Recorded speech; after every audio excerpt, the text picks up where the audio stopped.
My guiding relationship was with my mother. When I was younger, a little bit younger than 5, my mother taught me to set the table. She would set all the plates out in their proper place on the table. Then she would take the napkin and the silverware and put it at one place and tell me to get the forks and knives and spoons. She taught me to fold the napkin in half and to put the fork on it to the left side of the plate. The knife went to the went with the blade went on the inside, and the spoon went on the outside, on the right-hand side. My mother said initially I stood in front of her and she placed the utensils with her hands on mine in the correct place for the place setting. Since this is the same process she used to teach my children, I'm confident that this is the method that she used for me. The table was in the kitchen, so after she demonstrated the proper place setting and had done one with me, she watched me do the other 3 places, calling directions or corrections and coming from the stove or the sink to watch or check periodically.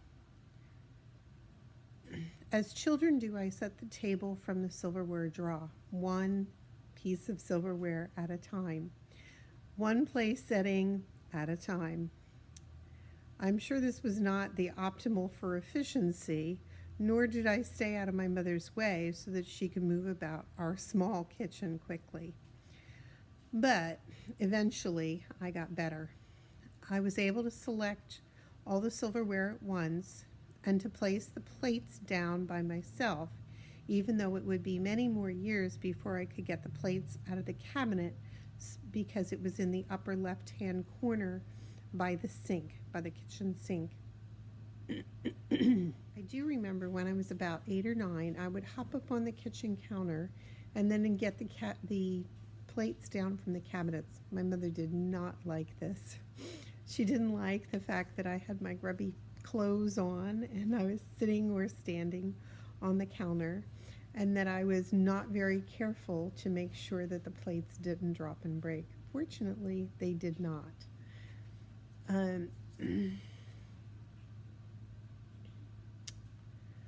remember when I was very young, it seemed to take an extreme amount of time to set the table, but as I got older, I would almost throw the silverware around the table, much to my mother's dismay. She liked a very nicely set table. Along the way, my mother varied the table setting by adding afternoon tea and formal afternoon place settings with her antique china and many item-specific plates and glassware and stemware. As I got older, I also did centerpiece and tablecloth selection and layout. When I was about 14, I would switch my roles with my mother and cook the food, and she would go back to setting the table. Since she liked the way the table was set properly, but she didn't really care for it very much for cooking dinner. The use of time always varied. As most children, I procrastinated until the last second, and sometimes the table looked messy. Sometimes my mother didn't focus on what it looked like until we sat down, which then became the topic of conversation with my father.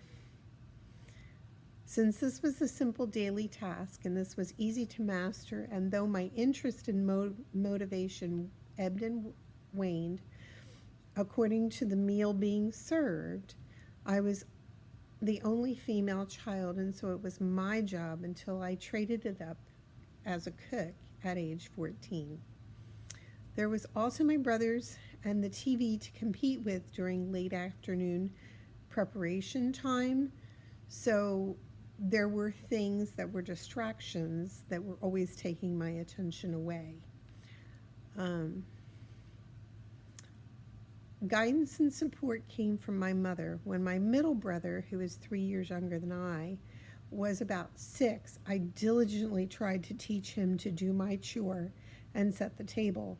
However, my mother wouldn't let me go until the table was set properly, and so I eventually realized that it was taking my brother longer to set the table than if I had done it myself. Sometimes when my mother was busy, I would set the table backwards, the fork on the right, the knife on the left. Or I would do things that were just inappropriate, like put a salad fork down for a dinner fork and put tablespoons out for teaspoons, just because I didn't feel like doing the chore. But I knew how to do it. Later, as I got older, I would try to eliminate some utensils I thought we wouldn't need so that I didn't have to wash them later. We didn't have anything to use a spoon for, so I wouldn't set it. This became a source of controversy later because we would need it for dessert. Then my mother, despite all of these problems, my mother always made sure that the table was set properly. And I do know how to set a table very appropriately.